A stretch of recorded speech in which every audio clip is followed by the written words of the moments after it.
the People's Vote campaign was born.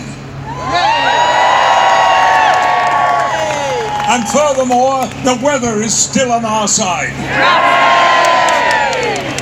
And then afterwards, I listened as I was told that a people's vote was a pipe dream, a moonshot. We were too ambitious, too radical, too few to make a difference. Well, there's more than 1,000 of us here today.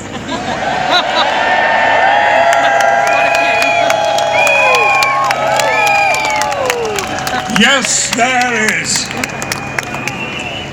We haven't just filled a nice bar in North London. We've taken over an entire city. We haven't just impacted the Brexit debate. We've transformed British politics. Over the last 18 months, in every region and nation of this great United Kingdom, we've made the democratic case for a people's vote. Because, let me be clear, there was nothing democratic about that referendum.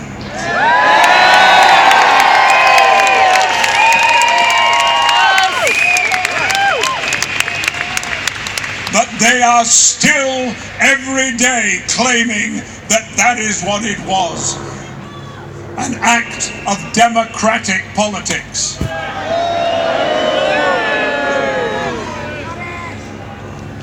There's nothing democratic where a small majority of people were promised the sunlit uplands, were told that their lives would be better, and were then sold down the river.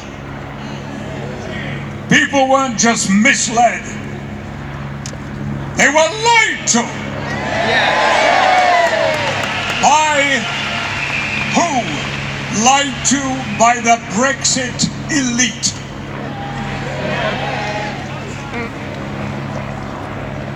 It's activity that is going to make their lives much worse. But don't take my word for it. Check out this brilliant video, The Journey. This is our story. It's a story of starting small, but dreaming big. In 2016, to many, it looked like it was all over. We would have done it without a single bullet being fired. The global aftershocks after that vote in Britain. This is an historic moment from which there can be no turning back. Back then, nobody took us seriously. Nobody gave us a chance. People's vote was baloney they come out with. There is no question of a second referendum. But we never stopped believing. We knew the promises made for Brexit couldn't be delivered. And we knew it was never the will of the people for jobs to go, for the NHS to be hurt, or for peace in Northern Ireland to be threatened. So street by street, town by town, we came together and campaigned for our future. We argued, we debated, we persuaded. And soon, everyone was talking about a people's vote. Those backing the people's vote. People's vote. People's vote. People's vote. People's vote. People's vote. People's vote. We made the case in good weather and in bad. We in Leeds are saying to you, there is no mandate for no deal and no majority in Parliament for it. Together, we won the support of more and more MPs. Together, we protested in our hundreds of thousands. Let the people speak! Then together, when faced with disaster, We're leaving the European Union on the 29th of March 2019. a million of us marched to demand the final say. It may be the largest people's demonstration ever. As Europe and the UK agree a 6-month delay to Brexit, Theresa May voices her frustration. Again and again, we stopped them, forcing their Brexit on us.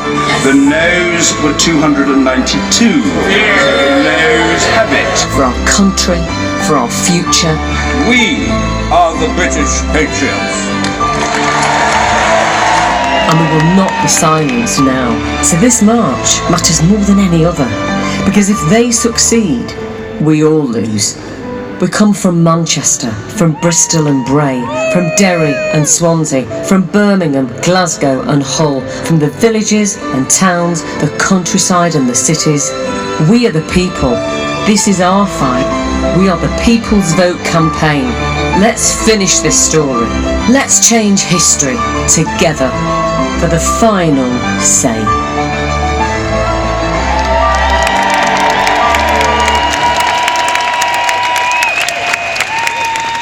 It's happening now. Ladies and gentlemen, give it up for Patrick Stewart! Absolute legend. How lucky are we to have him to kick this auspicious day off. Right, as Patrick said, news breaking. The vote is about to happen on that critical Oliver Letwin amendment.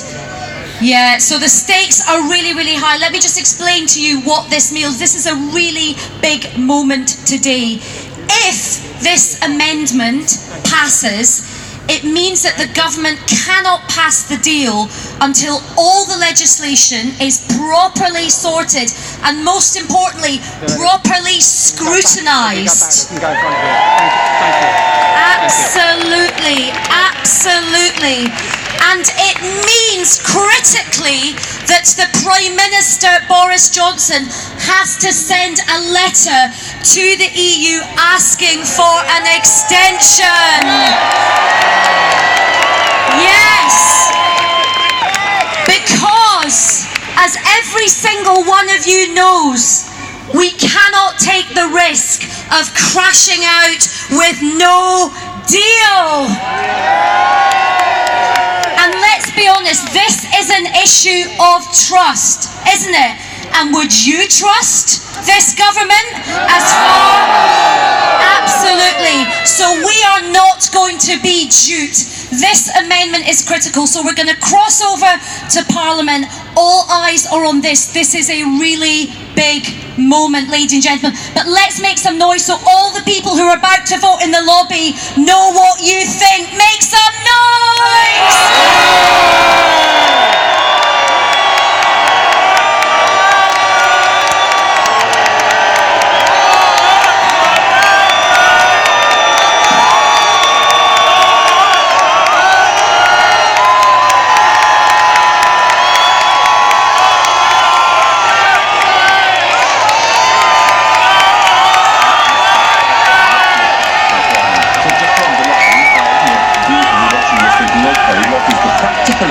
Of this amendment coming up, being carried, what will you say? Well, it means we're not leaving on the 31st of October, first and foremost, but it also means there's a bruising battle ahead for the Prime Minister, because even if he secures a majority for the deal as it is, getting the implementing legislation, which will contain all the gory details of what this means in practice, getting that through Parliament is going to be a real struggle. Katie, is it your view that now that the DUP have made their views clear about actually opposing the government, and not just doing that, but voting for this amendment, where do you think that will leave the Prime Minister?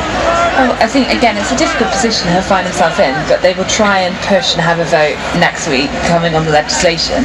But as Anne points out, you'll start to see Labour MPs who are thinking about backing this deal will think, well, actually, I've got more time now to really look at all the potential pros and cons, which is exactly what I think Number 10 didn't want. So it's a more uphill task, and it gets, I think, less likely that we are leaving on the 31st of October, but not impossible, because ultimately the EU have to say yes to an extension. Yes, and that's the other thing which we need to just play in.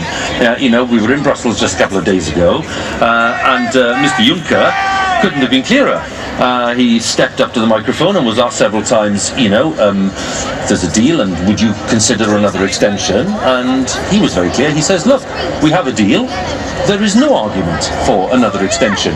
Now, was that being totally upfront? I mean, because, you know, Katja Adler, our colleague, was telling us there's no way she thinks that the other EU leaders will shut the door on the possibility of an extension. Is that your take? Well, no.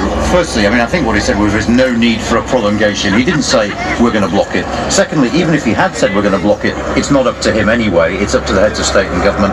I find it hard to believe that they would reject a request for an extension, because they don't want no deal, and they certainly don't want to be seen to be responsible for no deal. No, the blame game in this has been very, very important, hasn't it? Yes, absolutely. And I think that as soon as the tellers come back in and we find out the Letwin Amendment has passed, Number 10 and Boris Johnson will immediately be turning round to everybody who voted for the amendment, saying you are blocking Brexit. Yeah. They will be trying to completely blame everybody who voted for this amendment for stopping Brexit. Because that strategy, if I can call it the campaign strategy, the political campaign strategy, is now going to be very clear, Katie, isn't it? Yeah, and ultimately Boris Johnson wants to push for a general election. He hasn't been allowed it yet, but I do think the fact that he has negotiated a deal he is happy to sell means that even if things don't go their way, and they don't seem to be, I think there is renewed optimism that they have a deal they can put forward in a general election, which they think puts the Conservatives in a better position. Look at the chamber, it's now very full, and as we can see, a huge crowd of MPs at what they call the bar of the House. That's the entrance point, which approaches the dispatch box there with the mace in place, and then the parliamentary clerks behind the mace, and then the Speaker's chair, of course, which is at the moment the chair of John Bercow, although he has announced that he will soon be resigning as stepping down as Speaker, at which point there will be a new Speaker appointed. But I think it's fair to say that this Speaker certainly has played a very, very important, some people would say controversial, some people would say troublemaking role in the Brexit process, depending on where you're coming from. So Mr. Speaker Bercow still presiding on this first common sitting in 37 years, very much aware of the historic significance of what is going on, very much aware that what happens today will dictate the future of this Brexit process a full 3.5 years after the referendum took place. And earlier, of course, we heard for the first time from the former Prime Minister Theresa May on the Brexit issue itself. She has spoken on other issues in the House, including domestic violence, but on the Brexit issue, she got up and made a fairly concise speech, but basically said, look, I have a sense of deja vu here. There was a bit of laughter around that because, of course, she's presented her deal several times to the House and was, well, I think it's fair to say, rather embarrassed and humiliated by the scale of her repeated defeats. But she's putting her backing here for Boris Johnson and his deal, and she's urged other MPs to do the same, to respect the result of that 2016 referendum. That was the former Prime Minister's contribution, and Boris Johnson looked on in a, I thought, a rather grateful way at the kind of intervention that she'd made. But the Labour front bench, in the form of Keir Starmer earlier and Rebecca Long-Bailey, have made their opposition to this deal very clear. It is their view that it is a far worse deal and more harmful to the UK than the one presented by Theresa May earlier this year, and for that reason they will vote against the deal. But just to remind viewers who are joining us at this point, at this very important moment in parliamentary procedure and in parliamentary history, the vote coming up is not on the deal itself, okay? It is not on Boris Johnson's deal. This vote is on a very important amendment presented by the Conservative Sir Oliver Letwin.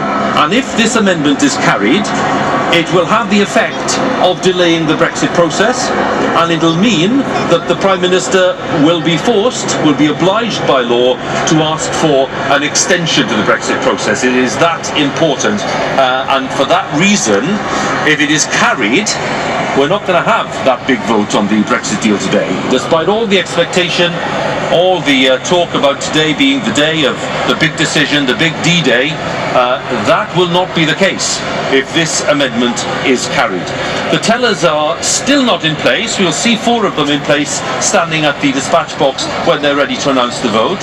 But because the House is so full, and because we have 650 or so MPs, or just under that number, here present today, it takes a good 15 minutes, sometimes longer actually, to count all the votes.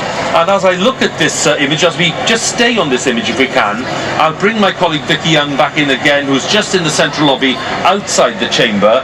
The expectation now is reaching sort of pretty intense levels, Vicky. Yeah, it is. I mean, I think the news that the DUP are not backing the government is very significant. I think they're going to really struggle to win this vote without the support of the DUP. They'd need to have an awful lot of Labour MPs on their side. They've certainly got some of the former Conservatives. You'll remember the ones who have been booted out of the Parliamentary Party, 21 of them. Certainly some of them are not happy about this Oliver Letwin amendment.